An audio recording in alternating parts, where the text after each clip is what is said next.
Je m'appelle Juliette, je suis artiste. Je suis quelqu'un d'assez curieuse, donc mon travail en général il consiste à observer mon environnement, en trouver des idées et créer des œuvres à partir de ça.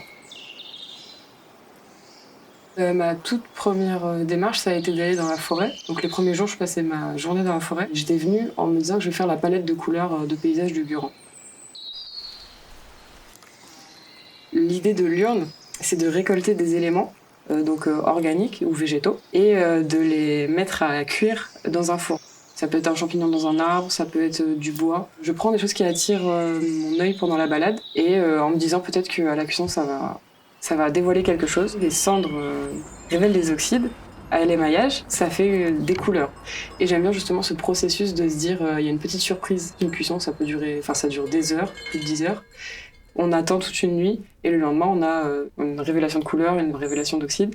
C'est ça qui me plaît aussi, c'est le côté un peu magie, un peu surprise que je peux avoir avec la céramique.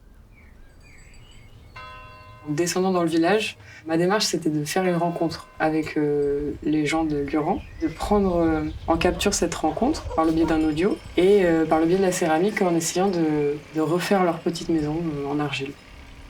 La maison, pour moi, c'est quelque chose d'assez personnel. C'est le lieu où on vit, où on s'approprie vraiment les choses. Pour moi, faire la maison des gens, c'est un peu parler d'eux. Enfin, il y a un lien entre une personne et son lieu de vie. Et j'avais pas envie d'avoir quelque chose de très précis, très linéaire, parce que c'était vraiment capter le moment de la rencontre qui m'intéressait, les premiers instants partagés avec les gens, quoi.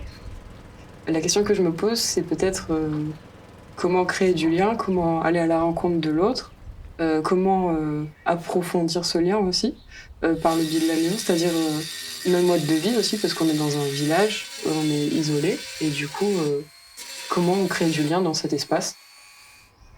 L'isolement, c'est assez paradoxal parce que ça rapproche un peu plus des gens qui sont sur le lieu, alors que dans une grande ville, c'est peut-être un peu plus difficile des fois aussi d'aller aborder les gens. Oui, c'est nouveau l'expérience de la résidence, mais après je le rapproche à d'autres expériences que j'ai eues pendant le voyage. Donc ça, je suis pas dépaysée. Enfin, c'est toujours une expérience que j'apprécie, d'être un peu justement dépaysée du lieu dans lequel je vis. Tout peut être prétexte à être une œuvre d'art. En tout cas, c'est comme ça que je fabrique mes œuvres d'art, c'est-à-dire je vais voir une plante, je vais me renseigner sur la plante, je vais apprendre plein de choses. Et en fait, je pense que c'est l'intention ou le regard que je vais poser à cet endroit-là qui va faire œuvre. C'est une question humaine de qu'est-ce qu'on donne à voir, qu'est-ce qu'on a envie de voir. Je fais un parallèle avec les mauvaises herbes. On décide aujourd'hui que ça s'appelle des mauvaises herbes parce qu'en agriculture, ça, c'est pas pratique. Mais peut-être que dans une autre organisation, elles ont toute leur utilité. L'art, ça permet de déplacer le regard, de prendre quelque chose, de se poser une question et de communiquer à travers ça. Alors ça veut pas dire que toutes les œuvres d'art ont la réponse à tout, mais ça veut dire que ça crée des débats. Donc pour moi, c'est assez essentiel comme pratique.